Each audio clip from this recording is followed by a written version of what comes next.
Құрметті достар, кешегі түсірген екінші сабағымызды жалғастырамыз. Spring екінші бөлімде біз контекстке қосудың жолдарын айтып кеткен болатынбыз биндер туралы. Бин аннотация арқылы немесе стереотипті аннотация компонент болған, және де программалық жолмен қосудың жолдары болған. Енді бүгінгі үшінші сабағымызда тақырыбында жаңа биндерді құрамыз, бірақ жаңа биндер құрған кезде сол биндің ішінде тәуелді биндерді байланыстыру. Былайша айтқанда, установка связи между бинами описаны файлы конфигурация дейді. Қазақшалай айтқан кезде жаңа project config деген конфигурациялық файлдың ішінде екі биндерді байланыстыру. Мысалы байланыстыру ретінде бұл жерде біз тәуелді және негізгі биндердің байланысын орналастыру айтылады. Биндер енгізу аннотациясы бар, автоварит арқылы аннотациясын енгізу, немесе бұны жаңағы автоварит емес, көбісі қателеседі, DI деп аталады, dependency injection, зависимостьтерді ендіру, тәуелдікті ендіру. Сонда мысалы бізде мынандай мысал болады, кірпіш цементтен тұрады. Мысалға қарағанда цемент пен топырақтан тұрады. Сонда кірпішіміз топырақ пен су болмаса, ол кірпіш бізде пайда болмайды. Сол сияқты нан мен ұн.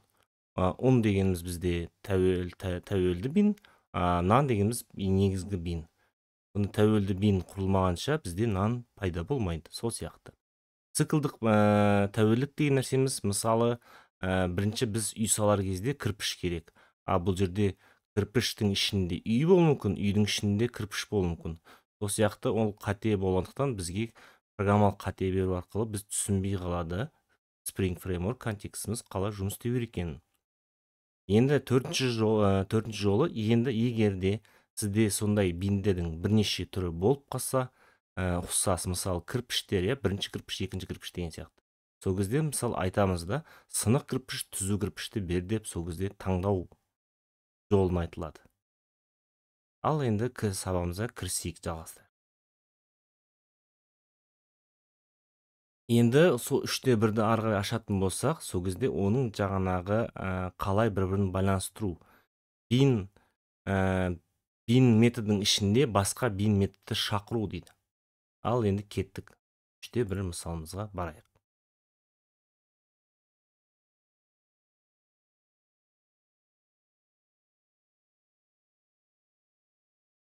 Алдындағы көргендей бізде parrot, person деген нәрсе пайда болды. Біздің алдыңғы сабағымызда тек қана попугай болған болатын.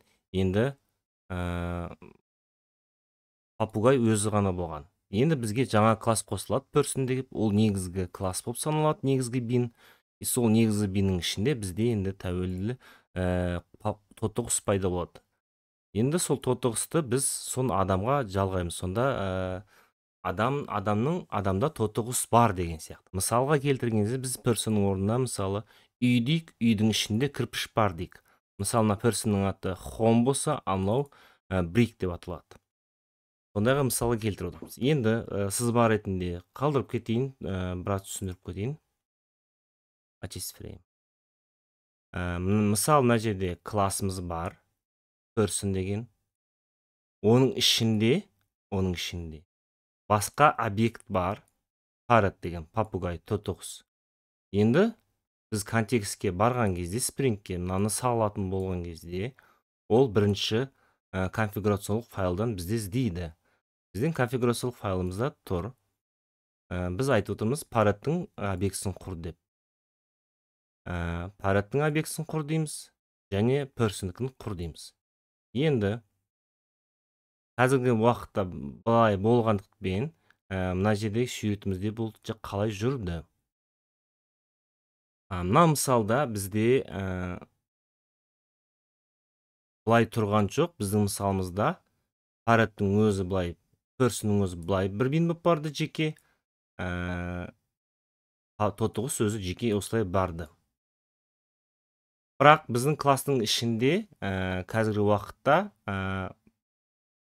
personның ішінде parrot бар, бірақ мысалы қарасаңыздар, мына жерде mainға кірген кезде біз getParrot деген методты шақырамыз. Оны шақырған кезде бізге ол parrot деген объектісін қайтар деп тұр.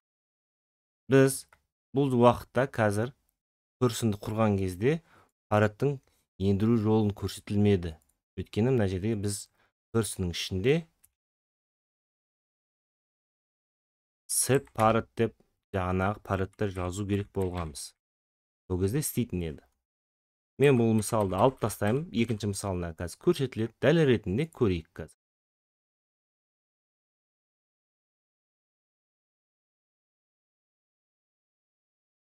Міне көрінір ме? Элла. Мына жерде person'ның аты Элла, попугайдың аты бізде Коко.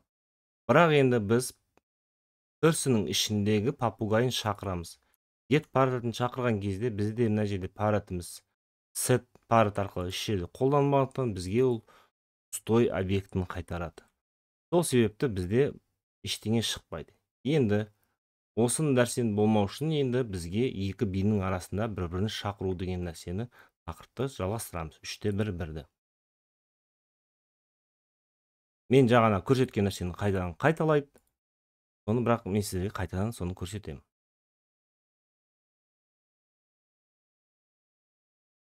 Парроттың ішінде өзі паррот болып қалады.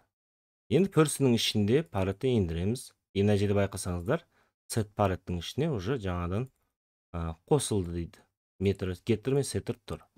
Енді мына жерде бір сөз шығып тұрғандықтан осы жерге бассаңыздар, project config-ке бару арқылы мен жаңа көрсеткендей, мынау мысалымызда мынау болмады.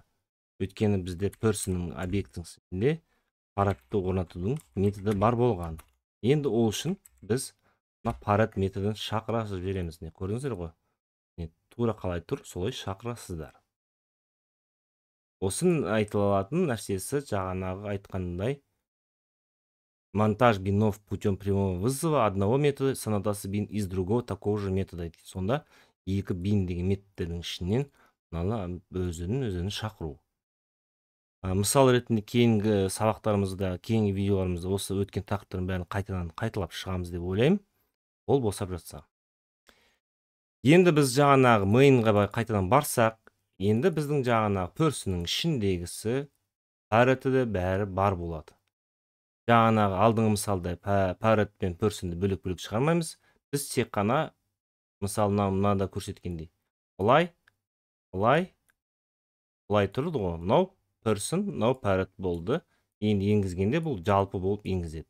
Сол кезде енгізген кезде контекст мынаның ішіндегі тәуелді класс бар екен көру арқылы, бин арқылы оны енгізіп алады. Потом барып құрып алғаннан кейін барып person'ды құрады. Сол себепті енді біз person'ды шақырғандықтан person'ның атын ала аламыз, person'ның ішіндегі парротты қайтара аламыз.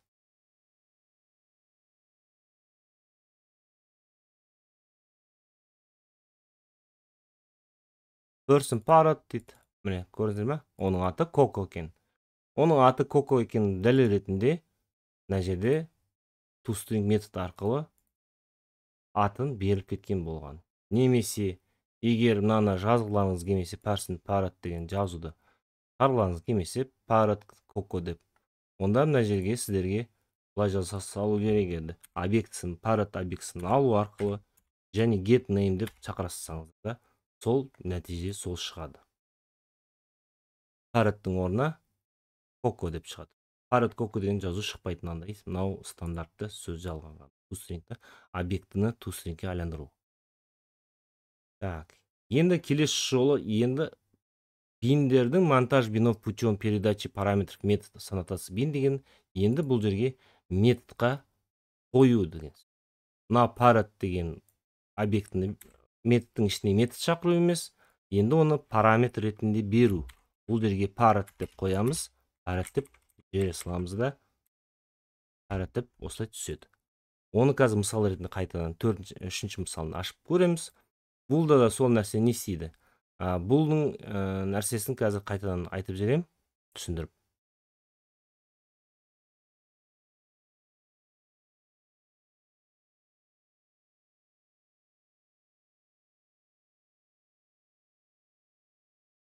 Бұл жерде ештеңеміз өзгермейді, бізде конфигурациялық файлда өзгертілген. Міне қарасаңыздар.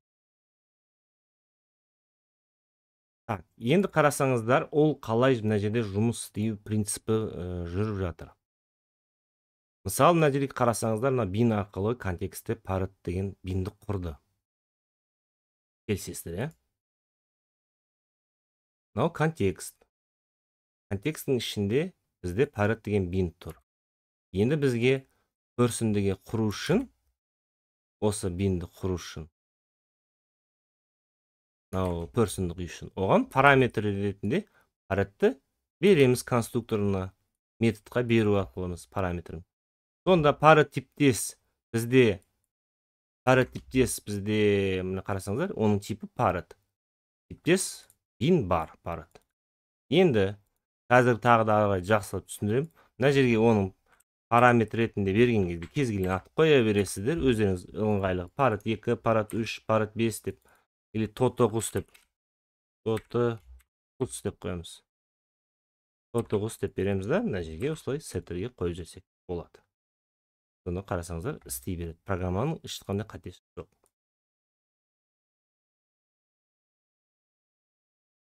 Міне. toto-құс дедім, бірақ оның ішінде жаңағы мына жерде parrot'тың ішінде бізде name'і Coco деп жазып кеттік па? Иә. Coco деп жазып кеттік. Төртінші мысалымызды көрейік.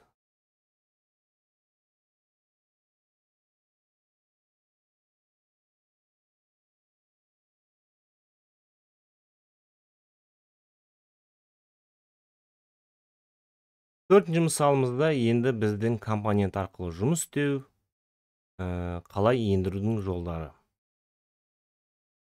Енді бұл жерде parrot'ты қарасаңыздар, компонент деп қосамыз. Алдыңғысында project config-тің ішінде біз bin деген аннотациялар қосу арқылы істеген болатынбыз. Енді бұл екінші жолы автовайрт арқылы енгізудің жолдары. Биндердің енгізудің жолдары. Үш жолы бар: поли арқылы, конструктор арқылы, немесе жағанағы setter методын арқылы енгізу. Бұл кезде біз компонент аннотациясын қолданамыз. Компонент аннотациясы тұр. Алдыңғы екінші сабағымыз жалғасып тұр, person'да толай тұр. Енді бұл жерге ендіру үшін біз автовайртқа полямызге, parrot полесіне автовайртты қойып жібереміз, болды, істеп кетеді. Ол қалай істейді? Оны мысалын жағанағыдай жалғастырамыз. Тура сол қалыппен істейді сіздердегідей. Мысалы, мына жерде бізде қарасаңыздар, person'ның ішінде parrot бар деп тұр. Мынау person болса, оның ішінде parrot бар дейді. Енді ол поле арқылы енгізгендіктен, ол обязательно түрде сондай полесімен бар байланысты нені құрады. Parrot'ты іздейді. Біз енгізген кезде мына project config-тен parrot'ты құрып алды. Сонымен бар екенін біледі parrot. Сон бар екенін барып, мына жаққа қосып автомат түрде типін табу арқылы істейді. Не көрдіңіздер ме? Мына жерде горохтың сүйретіп тұр. Мына жаққа қайқа ссылаться етіп тұрған көрсетіп тұр. Так. Енді мен person'ге қайтадан қайтып кетем. Енді мен автовайртты алып тастасам, мына көрдіңіздер ме? Горохым жоғалып кетті. Бұнда типпен анықтай алмай қайда баратын. Енді қайтадан шықты, міне көрдіңіздер ме? Қай жаққа кетіп бара жатқан. Автовайрт кандидат declaration деген жоқ. Енді мына жерде компонент scan деген нәрсені көрсеткен болатын. Parrot person деп екі bin екенін көрсетіп тұр. Енді base package екінші сабағын қараған болсаңыздар, bins деген пакеттің ішінен іздейді. Көрдіңіздер, өздеріңіз қандай ат бересіздер, сол жаққа қойды бересіздер. Мысалы, мен bins емес, новый пакет қоям, тест деп аламда, мына биндерді мына тестке салып жіберемін. Енді мына жерге мен Ctrl+P деп тест деп жазып жіберемін. Мен жаңа бассам, мына сол жақта да жүр. Енді мен bins деп жазсам, енді қазір таппай қалады. Мына лупаны бассам, міне көрдіңіздер ме? Ешқандай компонент сияқты биным жоқ болғандықтан енді істемей қалады. Конфигте ештеңе істемейміз, mainға кіреміз, автоматты түрде get parrot, жаңа get name деп жаңа қалай соны binмен жұмыс істедік, бұл жерде компонентпен солай істей бересіздер. Компонентпен binнің айырмашылығы туралы айтып кеткен болатым, стереотипный аннотацияны. Ол үшін менің алдыңғы сабағымды қараңыздар. Ережелері бар. Оны ережелерін тағы қайтып келеміз, түсіндіремін деп ойлаймын. Осымен Так, 4-нче мисалымыз бітті. Енді ары қарай 5-нче мисалымызды жалғастырамыз. 5-нче мисалымызда тура өзгеріс жоқ. Бірақ енді біз автовайретті полеға қоймаймыз. Алдыңғы мысалымызда полеға қойған болатынбыз мына жерге. Енді біз оны мына жерде көрдіңіз бе, шықты екі жерде. Енді мына жерге автовайретті қойсам, қазір менде қате шыға бастайды. Программа запускать етілмейді. Көреміз.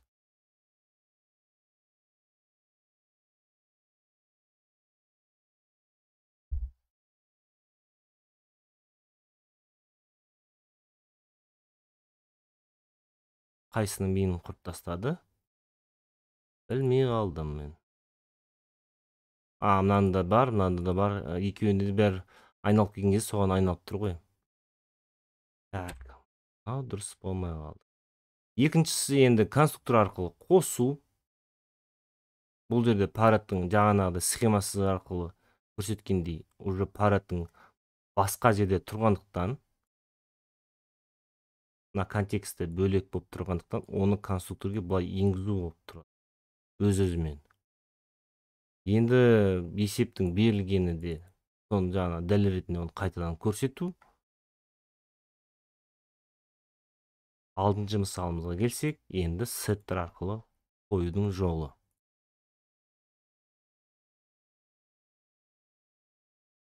Мына жерге кірсеңіздер, сеттер. Ана жердегі алдыңғы мысалда, 5-нче мысалда қарасаңыздар, конструкторға мына автовайретті қойсаңыздар да, қоймасаңыздар да болады. Spring'тің 4-нче версиясынан бастап автомат түрде көрдіңіздер ме, тауып тұр. Өйткені мен жаңа көрсеткендей мына схемада, мына басқа жақта тұрғандықтан мына объект. Мына өзі бөлек болып тұрғандықтан, мына жақтан алудың жолы болғандықтан тез ендіре салады. 7-нче мысалымызға келсек, 5-ті көрсеттім, 6-ны көрсеттім, 7-ге келдік.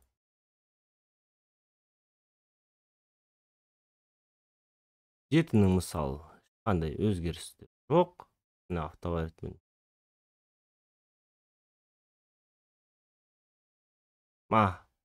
Person parrot.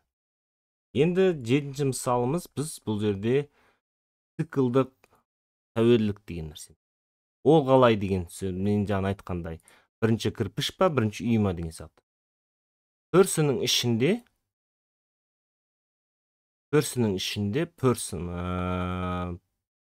ішінде parrot объектісін енгізіп отыр. Енді parrotқа кетсек, parrot'тың ішінде person бар. Сонда ол қалай болғаны? Ол мынау person объектісі parrot объектісін ендірмекші болады. Тәуелділік. Енді parrot'тың ішінде person объектісі бар, бины бар. Енді сонымен сөйтіп жаңа бір-біріне сөйтіп айнала береді да, сонымен бір-бірін таппай қалады. Ол программисттің қатесі болып саналады. Сіздер проектировать еткен кезде, мысалы, программалық код жазған кезде болашақта, сіздер мысал келтірейік. Қандай мысал келтірейік? Мысал, сіздер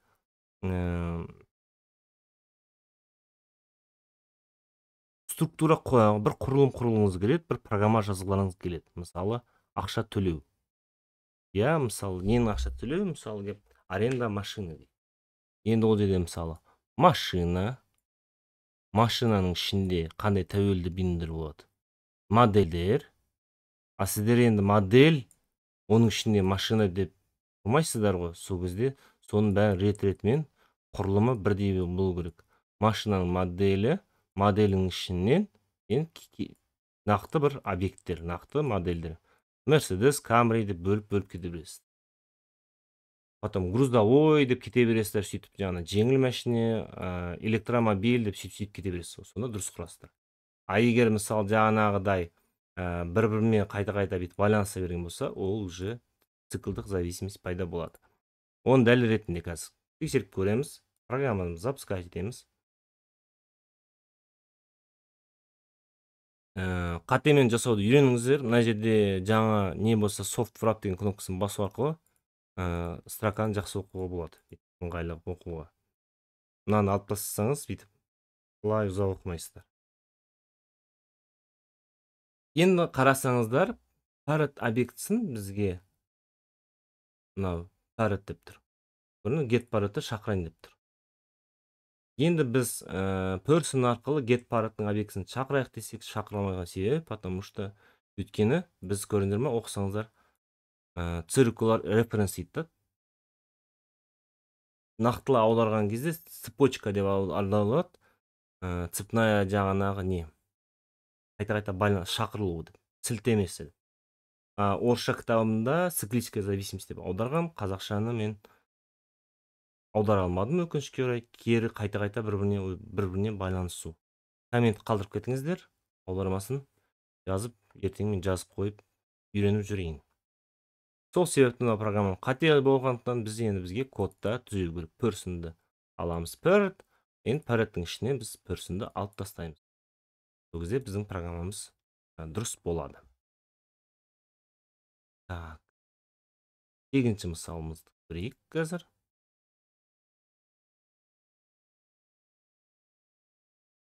Parrot'ымыз тұр, person ішінде жоқ, person'ның ішінде parrot'ымыз тұр.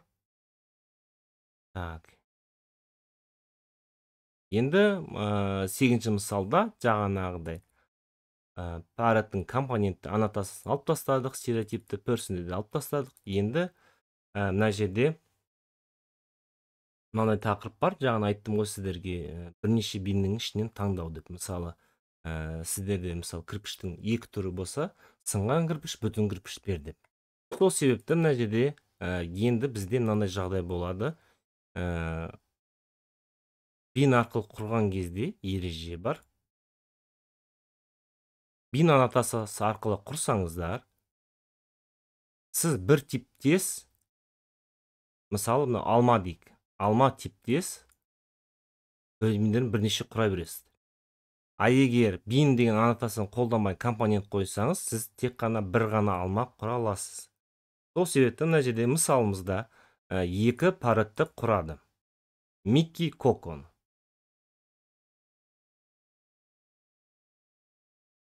Микки, Коко.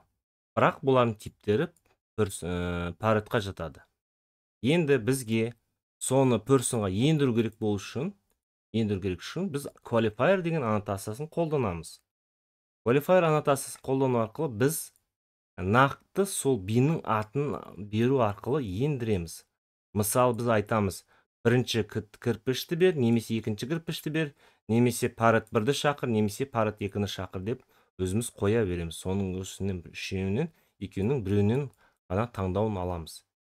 Сол себепті, егер біз қоймасақ, мына жерге qualifier жаңағыдай қате шығады, екі бин бар деп, қайсын ендірерін білмей жатырмын дейді. Көрдіңіздер ме? Qualifier parrot деп неқтір. Мен мысалы өшіріп тастаймын. Ctrl+P бассаңыздар, екі бинді енгізе аламын дейді. Бізде parrot тип қабылдандықтан, бізде екі биннің біреуін таңдаймын деп тұр. Мысалы, parrot 1-ді қойсақ, Коко шығады, parrot 2-ні қойсақ, Микки шығады. Дәл ретінде көрейік. Parrot 1-ді қоямыз. Майынмен запускать етеміз программамызды. Дәл ретінде Коко шықты. Parrot 1-де Коко тұр. Енді parrot 2-ні қоямыз.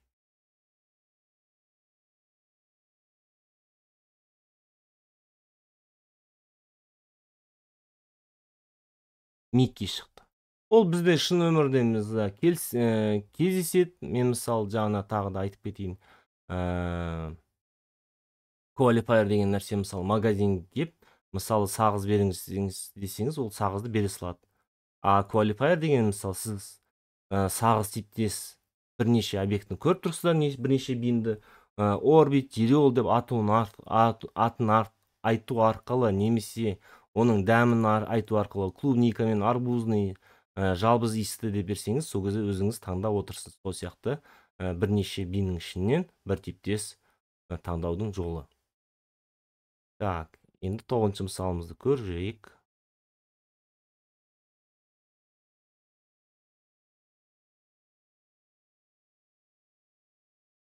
класспен деп тур. Енді бұл жерде енді комбинациясын қосу арқылы. Парадтың ішінде bin арқылы қосты парадты, person'ды компонент арқылы қосты. Ал енді дәлел ретінде көрейік. Мына жерде байқасаңыздар, parad 2 деген bin тұр. Енді конфигке кіреміз. Қарасаңыздар, міне, parad 2 деген bin тұр. Parad 1 деп. Сонда екеуінің комбинациясын жасау арқылы жасады. Біреуінде компонент жоқ аннотация, екіншісінде person'ды бар болып тұр бізде. Енді бірақ мына жерде нақты bin қайсы екенін көру үшін не көрінеді? Parad 2-ге кетіп тұр. Мына жаққа барсам, іс жерде қолданбады дейді. Мына жаққа да барсаң шықпай тұр. Қазір.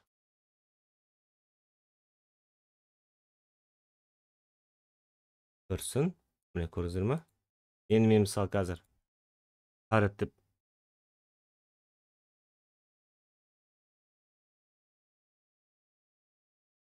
көрдіңіздер ме? Енді қате шығып тұр. Енді мына мышкамды барсам айтады. Parad типтес биндер жоқ дейді. Сіз немесе parad 1, немесе parad 2-ні қойыңыз дейді. Немесе qualifier аннотациясын қосу арқылы нақты түрін беріңіз дейді. Былай жасақ. Немесе жаңағы qualifier қолданбай нақты binнің атын жазу керек.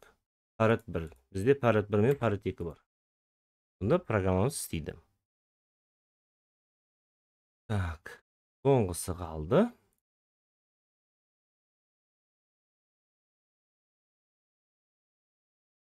Бұл жерде класс, бұл жерде жаңа аралас болып тұр. Мен жаңа көрсеткендей qualifier мен нақты binнің атын бермейтініңіз. Бұлай қойып кетудің жолы. Qualifier. Енді түйіндей келген кезде, резюме жасайтын кезде айтып қарап кетейік.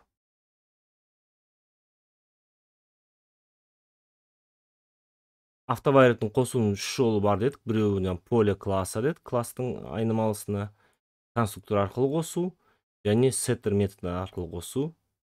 DI мен inversion of control деген нәрсе внедрение зависимости айтым, dependency injection.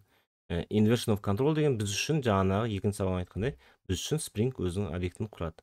Енді екі binнің жаңа құрған кезде дейді, екі бір-біріне тәуелді болса, циклическая зависимость деген пайда болады деді. Яғни бір-біріне қайта байланысу. Ол жаңа біздің программисттің қатесі деп. Енді жаңа айтқандай бір типтес, мысалы сағыздар деген, сол сияқты жаңағы ішінде фреймворк қайсы сағыз берерін білмегендіктен, ол үшін біз qualifier аннотациясын қолданамыз қайсы екен. Немесе primary деген мысал болмады білмеймін қазір. Оны келесі жолында қарап көреміз. Или мен өтіп кеттім қазір. Қазір қайтадан қарап көрейін. Может, primary болған шығар, мен шатасып кеткен шығармын. Так. 1 минут қазір.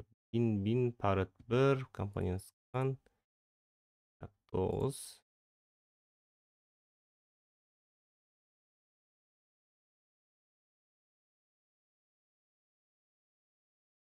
Немесе ол келесі сабақта.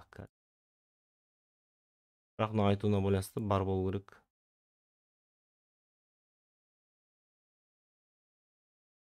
Мына жерге қоса саламыз.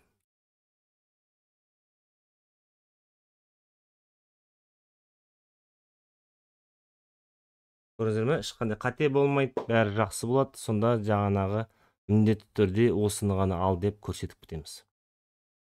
Міндетті түрде. Мен жаңағы айтқандай, мысалы магазин кіріп сағыз бер десеңіз, продавец сағызы өз бере салады таңдаусыз ақ. Өз білген біріншісін бере салады. Ал qualifier'де біз нақты айтамыз, G-roll немесе orbit беріңіз деп айтамыз. Басқа да сағыздың атын айту арқылы таңдап аламыз. Сонымен сабағымыз бітті. Сұрақтарыңыз болса жазыңыздар, талқылаймыз. Бұл қысқаша да кодты түсіндіріп кету болған. Не болмаса жиналып болғаннан кейін, бәрін оқып болғаннан кейін телеграм каналы жазып, сол қайтадан прямой эфирге шығып талдау жасасақ болады.